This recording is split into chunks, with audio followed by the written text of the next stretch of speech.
But first, no ordinary crash. A car smashes into a home in Chino and ends up resting high above the ground on a patio cover. We have team coverage of the accident with the desk Mark Liu and our Mike Rogers overhead in KCAL. But first, let's go to reporter Rick Montanez, who's on the ground at the scene. Rick, what are you seeing? Jamie Rudabay, it is a mess here, and the homeowners say they are grateful that they were not hurt. We are in their backyard with their permission, so we can show you this view. I mean, look at the gaping hole in this backside of their house. That is where the Ford Mustang crashed into, landing on top of their patio. And then if we look down into their backyard here, you see some of the scattered debris as well as a fence. That fence came from across this drainage canal on the other side of the wall. And incredibly, that Mustang launched right over this brick wall, missing it entirely when it struck this house. Now look inside the home. Glass and debris is all over the place. The homeowners say there is also blood on the staircase from where the 4 people in that crashed Mustang got out and were brought down the stairs to the paramedics of those people from the car, but they were 4 men, they say late teens or early 20s, when they were in the car that landed on this home. This crash happened about 20 minutes after midnight. The homeowners say they were asleep when they thought there was an earthquake or something significant. They heard the passengers then moaning in pain after the crash. Neighbors also were stunned by how this all happened.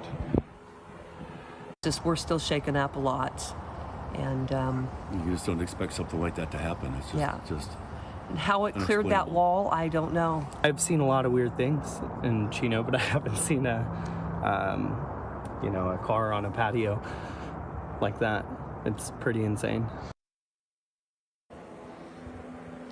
And so you see where the patio roof buckled here from this crash. It's incredible that it did not collapse.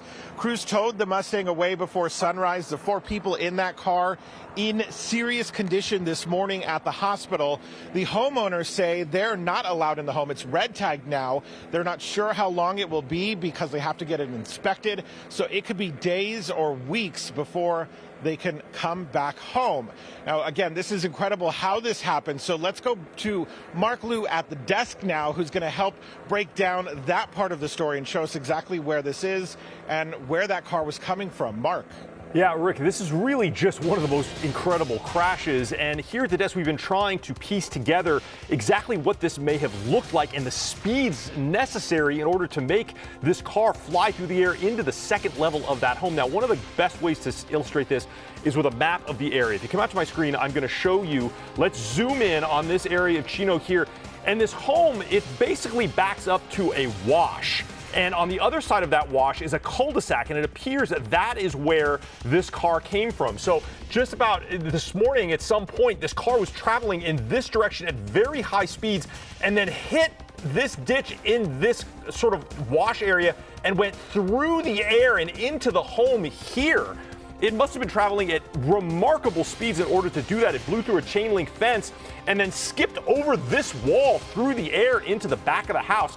Now, we have a live camera crew right here at the end of the cul-de-sac. Let's go down there to our photographer, Mike McGregor, and show you the perspective of what it must have looked like for this car to go through that wash. If we have those live pictures, you can see here, this is on the opposite side of the backyard where Rick Montanez was just doing his live report. This car, it came crashing through that chain link fence there. A portion of it ended up in the backyard, but it must have gone down into this wash and then up the other side through the air into the back of that home. Now, it's pretty incredible from the ground, but an even better perspective is from the air in KCAL. I want to send it up to assignment editor Mike Rogers, who's in KCAL, for a look at the damage from up there. Mike, what do you see?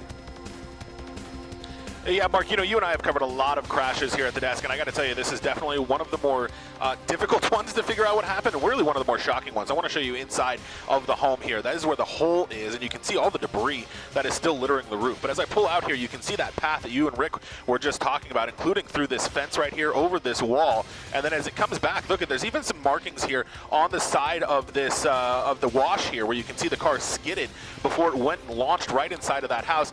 This is that fence that you were talking about. out. So a lot of distance here between where it went through at the end of this cul-de-sac and how it managed to shoot above the wall and right into this home. Remarkable that nobody inside the home was hurt. You can see this is definitely a living space in here.